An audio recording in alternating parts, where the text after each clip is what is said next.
ખાસ કરીને જ્યાં નિર્ણય લેવાયો છે, વારંવાર નિર્ણય બદલાવો, વિચાર બદલાવા, વિચાર જ બદલાશે તો સરકાર શું કરશે? અલ્પેશ, આમાં જો હું એવું નથી માનતો કે હાર્દિકભાઈ છે નાદાન છે, 22 વર્ષની ઉંમર છે, પરંતુ એમની પાસે એક યુવાનોનું વિદ્યાર્થીઓનું જૂથ છે, જ્યારે લાલજીભાઈ જોડે એક ઉંમરલાયક જૂથ છે.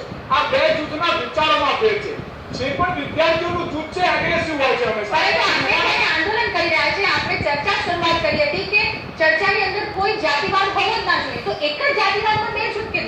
આ જે જૂથ થયું છે માત્ર કોઈ નામનાની જૂથવાદી છે. હું એ જ કહું છું કે પટેલ સમાજની અંદર અત્યારે સરદાર વલ્લભભાઈના નારા ચાલી રહ્યા છે, પરંતુ વ્યક્તિગત આંદોલન જઈ રહ્યું છે એવું લાગી રહ્યું છે.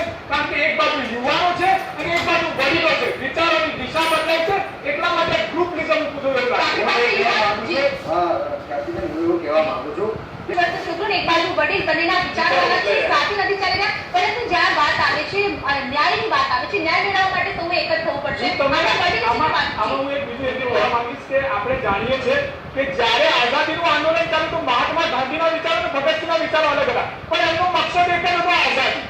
આમનો પણ દરેકનો મકસદ એક જ છે એનામાં, પરંતુ વ્યક્તિગત વિચારો બદલાયા છે. તેના લીધે અત્યારે આમ જનતા અને ખાસ કરીને સમાજ છે તેને ભોગવવાનું આવે છે. મહિલા અને બાળકો જોડે છે, તો આ રીતે આ આંદોલન ઉગ્ર બન્યું. પટેલભાઈને મારી વિનંતી છે તો મહિલા અને બાળકો જે દૂરથી આવ્યા છે એ ફસાશે, વ્યવસ્થા થશે ને હિંસા બચાવે. મહેરબાની કરીને જો મીડિયા જોતા હોય તો હિંસા બંધ કરી ને અમને એક જ વિચાર સાથે જોડાવવું છે અમારો.